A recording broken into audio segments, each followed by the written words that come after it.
এটা সৰু সপোন, এটা সৰু আশা, কিমান মানুহৰ ঠাট্টা, মস্কৰা, সমালোচনা। আচলতে প্ৰত্যেকটো কাম আৰম্ভণি কৰিলেই হয়তো সকলোৱে সেইখিনিৰ সমস্যাৰ সন্মুখীন হয়। কাৰণ মোক বহুতে প্ৰশ্ন কৰে যে তোমাক কিমানখিনি কোৱাৰ পিছত বা এনেকে তুমি শুনাৰ পিছতো কেনেকে সেইবোৰ আওকাণ কৰি তুমি আগুৱাই যাব পাৰা বা কেনেকে তুমি একদম স্থিৰ হৈ থাকিব পাৰা। আজি সেইকাৰণে মই এই ভিডিঅ'টো প্ৰস্তুত কৰিছোঁ। যদিও কেতিয়াও ভবা নাছিলো যে মই কাটিং শিকাম বা এই লাইনটোৰ লগত মই জড়িত হ'ম, কোনোদিন ভবা নাছিলো, সেইটো সঁচা কথা। কিন্তু মোৰ ইণ্টাৰেষ্ট সৰুৰ পৰাই আছিল এইবোৰ চিলোৱা বা ডিজাইন কৰাৰ ক্ষেত্ৰত।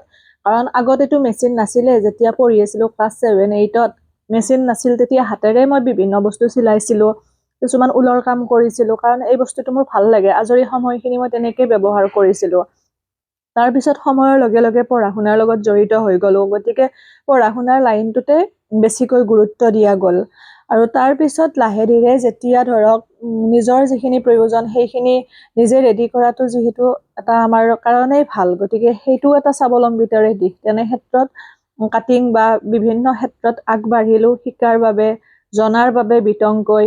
আৰু তেনেকৈ তাৰপিছত যেতিয়া ধৰক এই মাধ্যমটোৰে কোনোবা এগৰাকী হ'লেও উপকৃত হোৱা দেখা পালোঁ অফলাইন ক্লাছতে। প্ৰথম মই যিহেতু অফলাইন ক্লাছ আৰম্ভ কৰিছিলোঁ, তাৰপিছত যেতিয়া গম পালোঁ যে ধুনীয়াকৈ তেওঁলোকে পাৰিছে, নিজৰ লগতে আনৰ অৰ্ডাৰসমূহ ল'ব পাৰিছে বা ধৰক নিজে এখন বুটিক দিব পাৰিছে সপোনৰ, গতিকে তাতকৈনো আৰু কি লাগে।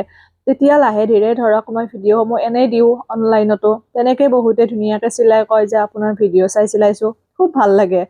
সেনেকৈ মই অনলাইন ক্লাছৰ আৰম্ভ কৰিলোঁ আৰু ভগৱানৰ কৃপাত এতিয়ালৈকে কোনো ধৰণৰ বেয়া এটা প্ৰভাৱ পোৱা নাই। কাৰণ যিমানখিনি পাৰি সহজভাৱে শিকাব চেষ্টা কৰোঁ, কিন্তু চিম্পুলটোত মই বেছি গুৰুত্ব দিওঁ। সেইটো কথা মই বাৰে বাৰে কওঁ, কাৰণ প্ৰথমতে যদি ডিজাইনত গুচি যাওঁ, চিম্পুলটো পাৰফেক্ট নহয়, তেতিয়াহ'লে আধৰুৱা হৈ থাকে। গতিকে চিম্পুলটো পাৰফেক্ট হোৱাৰ পিছত ডিজাইনখিনি নিজে নিজে ভাল হ'ব।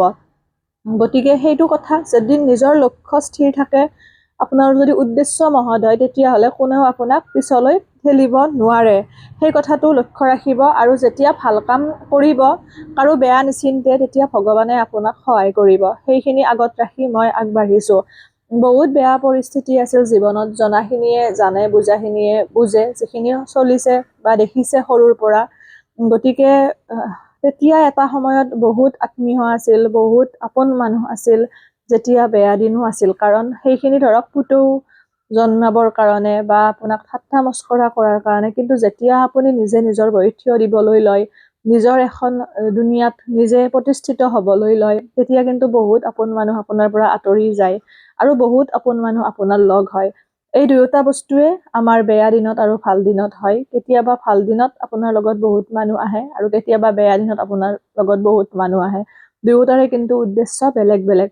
এইটো যিহেতু মোৰ কাটিং ঘৰ, অফলাইন কাটিং ঘৰ, কাৰণ আগতে অকণমান ঠেক হৈছিল, আৰু অফলাইন কাটিং ঘৰটোতো আৰু তাত আনিলেই নহ'ব, অকণমান মেৰামতি কৰিব লাগিব। যিহেতু ইয়াতে ধৰক আমি থাকিম দিনটো বা যিখিনিয়ে শিকে থাকিব, গতিকে পৰিৱেশটো ভাল হ'লেহে ভাল লাগে। সেইবাবে অকণমান কালাৰ চালাৰ কৰি দিছোঁ ধুনীয়াকৈ। আৰু মই যিহেতু ধৰক নাথাকিম বিহুৰ পিছত, তেতিয়া অন্তত এই কামটো বেলেগে হ'লেও চলাই থাকিব পাৰিব। যিমানখিনি পাৰি যি পাৰি মই কৰি যাম। আৰু কিছুমান কথা আপোনালোকক ক'ম বাৰু, সুধি আছে বিভিন্নগৰাকীয়ে, সেইখিনি কথা বিহুৰ পিছত। এইকেইদিন মই ধুনীয়াকৈ আছোঁ বাৰু ঘৰত, বা এইখিনি কামৰ লগত জড়িত হৈ আছোঁ। খুব ভাল লাগে যেতিয়া ধৰক মোৰ নিজতকৈ ডাঙৰ বাইদেউ, ভণ্টি, গোটেইখিনি মই লগ পাওঁ, অফলাইনতে হওক অনলাইনতে হওক। বহুতখিনি শিকিব পাৰিছোঁ, বহুতখিনি আপোনাৰ আয়ত্ব কৰিছোঁ বহুত কথা। গতিকে সেইটোৱে আৰু, কাৰণ আমাৰ শিকাৰ অন্ত নাই। ডাঙৰৰ পৰাও শিকিব লাগিব, সৰুৰ পৰাও শিকিব লগা থাকে।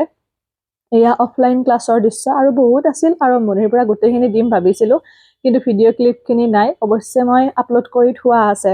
আৰু সমালোচনাৰ কথাটো যদি কওঁ, সকলোতে থাকে, কাৰণ শুই থকা মানুহকতো আৰু কোনেও সমালোচনা নকৰে, কৰি থকা মানুহকে কৰিব।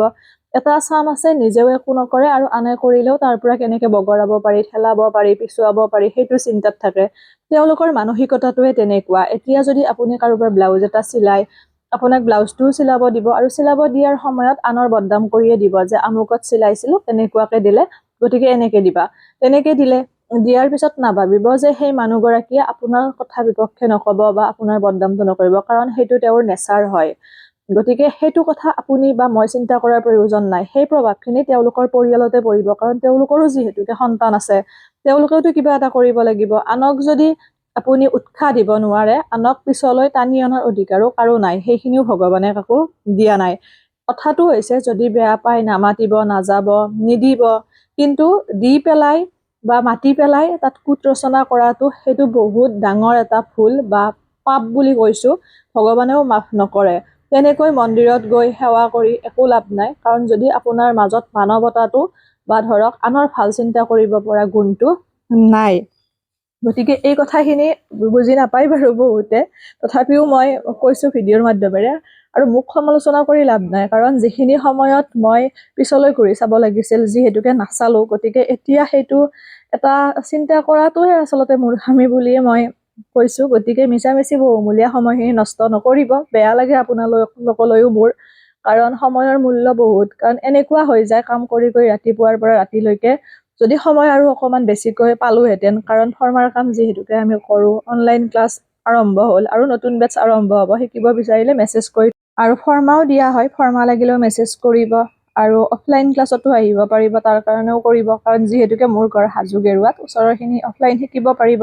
নাম্বাৰটো এবাৰ কৈ দিছো 7002063061। আকৌ এবাৰ কৈছো 7002063061। ধুনীয়াকৈ মেছেজ কৰিব হোৱাটছএপত। অনলাইন ক্লাছটো দুমহীয়া কোৰ্চ, ফিজ 2000, আৰু ডিজাইন 6-7টামান শিকোৱা হয়। নিৰ্দিষ্ট এটা টাইমত যে ক্লাছটো কৰিব লাগিব তেনেকুৱা কথা নাই, যেতিয়া আজৰি হয় তেতিয়াই ক্লাছটো ধুনীয়াকৈ কৰিব পাৰিব।